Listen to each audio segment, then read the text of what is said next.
자, 여러분 안녕하세요. 오늘도 어김없이 자동차 이야기 들고 왔습니다. 시작하기 전에 이 채널 처음 오신 분들은 구독이랑 좋아요, 그리고 알림 설정까지 딱 눌러두시면 이런 이야기들 놓치지 않고 보실 수 있어요. 자, 오늘 가져온 주제, 솔직히 테슬라 타시는 분들이라면 꼭 한 번은 짚고 넘어가야 할 이야기입니다.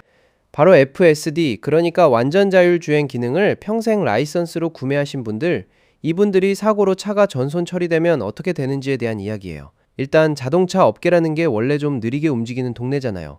신차 나오는데도 몇 년씩 걸리고 한 번 모델 나오면 페이스리프트도 한참 뒤에나 하고, 근데 테슬라는 좀 다르죠. 소프트웨어 회사처럼 움직여요. 업데이트가 계속 나오고 기능이 수시로 바뀌고 심지어 판매 정책까지도 빠르게 바뀝니다. 그리고 최근에 있었던 큰 변화 중 하나가 바로 FSD 판매 방식이에요. 원래는 한 번에 목돈 주고 사면 평생 쓸 수 있는 일시불 방식이 있었는데, 이걸 북미랑 유럽을 포함한 여러 지역에서 구독제 전용으로 바꿔버렸습니다. 이제 그 지역들에서는 일시불로 FSD를 새로 살 수가 없어요. 무조건 매달 돈을 내야 하는 구조로 바뀐 거죠. 자, 여기까지만 보면 그냥 테슬라의 수익 모델 변화구나 하고 넘어갈 수 있어요. 실제로 장기적으로 봤을 때 회사 입장에서는 구독료가 꾸준히 들어오니까 매출 관점에서는 합리적인 선택이라고 볼 수 있습니다. 그런데 문제는 여기서부터 시작돼요.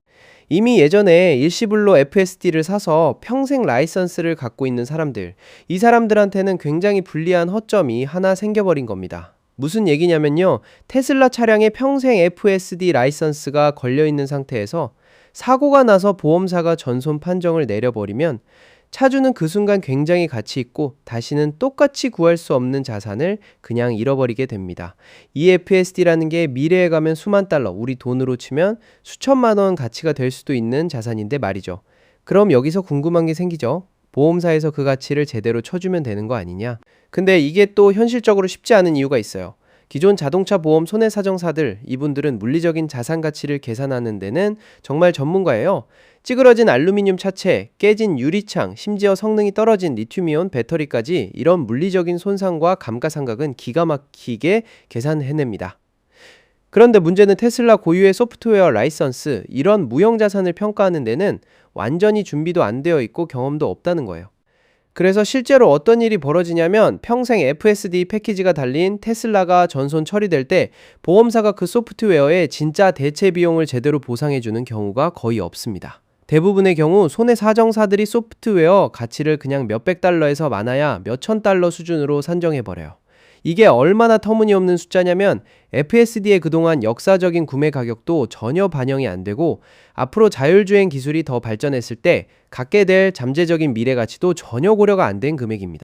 게다가 더 답답한 건 이미 일시불 구매 옵션 자체가 사라져버렸기 때문에 고객 입장에서는 다시 한 번에 돈 주고 FSD를 재구매할 수 있는 선택지 자체가 없다는 거예요. 테슬라 오너분들 입장에서는 이게 두 배로 억울한 상황이 됩니다. 왜냐하면 원래 보험사들이 전기차를 전손 처리하는 걸 굉장히 좋아하는 편이거든요. 이게 테슬라만의 문제는 아니고 전기차 전반에 걸쳐서 보험업계에서 거의 관행처럼 자리 잡은 부분인데, 수리비가 비싸게 나오니까 보험사 입장에서는 그냥 전손 처리하고 끝내버리는 걸 선호하는 거죠. 그러다 보니까 FSD가 탑재된 테슬라 차량은 앞으로 구독료가 계속 오르면서 그 잠재 가치가 수만 달러까지 올라갈 수 있는데, 보험평가 과정에서는 이 가치를 전혀 반영을 안 해주니까 실제 가치보다 훨씬 낮은 금액으로 전손 처리가 되어버리는 겁니다. 그리고 여기서 좀 더 깊게 들어가면 사실 굉장히 아이러니한 상황이 하나 생겨요. 바로 고객 충성도랑 차량 안전성 사이의 모순인데요. 생각해보세요. 테슬라 엔지니어들이 지난 10년 넘게 공을 들인 게 뭐예요? 지구상에서 가장 안전한 승용차 중 하나를 만드는 거였잖아요. 그래서 실제로 큰 사고가 났는데도 운전자가 크게 다치지 않고 무사히 걸어 나오는 경우들이 많죠. 이런 걸 직접 경험한 고객이라면 자연스럽게 브랜드에 대한 신뢰와 충성도가 확 올라갈 수밖에 없습니다. 그리고 그 감정은 보통 다음 차도 테슬라를 사야겠다는 결심으로 이어지죠. 나를 살려준 그 엔지니어링을 다시 믿고 싶은 거예요. 근데 문제는 여기서부터예요. 이렇게 좋은 감정을 갖고 다시 구매 절차를 밟으려고 하는 순간, 특히 예전에 평생 FSD를 갖고 있었던 고객이라면 그 좋았던 감정이 확 식어버립니다. 왜냐면 새 차에서 예전과 똑같은 FSD 기능을 다시 누리려면 이제는 매달 99달러를 내는 구독 서비스에 가입해야 하거든요. 그것도 그냥 99달러로 끝나는 게 아니라 앞으로 자율주행 기능이 점점 고도화되면서 이 구독료 자체가 계속 오를 거라는 전망까지 나와 있는 상황입니다. 자, 그러면 여기서 이 글을 쓴 사람이 던지는 해결책이 뭐냐? 바로 테슬라가 전손 차량에 대해서 FSD 라이선스를 새 차량으로 이전할 수 있게 허용해 주자는 겁니다. 그리고 이 주장에서 가장 설득력 있는 부분이 바로 이게 테슬라 입장에서는 비용이 거의 들지 않는 해결책이란 점이에요. 예를 들어서 하드웨어를 교체해 주는 것과는 완전히 다른 얘기입니다. 하드웨어 3 같은 예전 하드웨어를 새 버전으로 업그레이드 해주는 계획, 이런 건 실제로 부품이 들어가고 인건비가 들어가는 물리적인 작업이잖아요. 근데 디지털 인증 정보를 하나의 차대 번호에서 다른 차대 번호로 옮겨주는 건 원자재도 필요 없고 공장 생산 라인을 쓸 필요도 없고 물류상의 부담도 전혀 없습니다. 이미 존재하는 소프트웨어고 고객은 이미 그 값을 다 지불한 상태니까요. 그래서 결론적으로 이 글에서는 이렇게 말합니다. 테슬라가 전손 상황에 한해서 FSD 이전을 영구적으로 허용해 준다면 자기들이 만든 정책과 보험사들의 정책이 만들어낸 이 서비스 공백을 스스로 메울 수 있다는 거예요.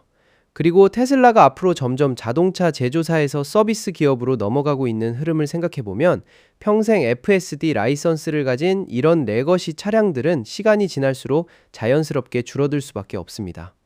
그러니까 이런 특수하고 파국적인 상황, 그러니까 전손 사고 케이스들을 예외로 인정해준다고 해도 테슬라의 미래 구독 매출 목표에는 실질적으로 큰 영향을 주지 않는다는 거죠. 오히려 이렇게 해주는 게 고객층의 충성도를 더 단단하게 다지는 길이고, 자율주행이라는 미래를 함께 만들어 온 고객들이 자기 차가 불행한 최후를 맞이했다고 해서 버려지는 느낌을 받지 않게 해줄 수 있는 방법이라는 게 이 글의 핵심 주장입니다. 개인적으로 이 이야기 들으면서 진짜 공감 가는 부분이 많았어요. 몇 천만 원 주고 산 소프트웨어가 사고 한 번으로 그냥 몇십만 원짜리 취급받는다는 게 소비자 입장에서는 정말 답답할 수밖에 없는 구조잖아요. 여러분들은 어떻게 생각하시나요? 테슬라가 이런 정책을 실제로 도입해야 한다고 보시나요? 댓글로 여러분 생각 남겨주시면 다음 영상에서 같이 다뤄볼게요. 오늘 영상 재밌게 보셨다면 구독이랑 좋아요 부탁드리고 다음 테슬라 소식으로 또 찾아올게요. 아이러브9이었습니다. 여러분 다음에 또 만나요.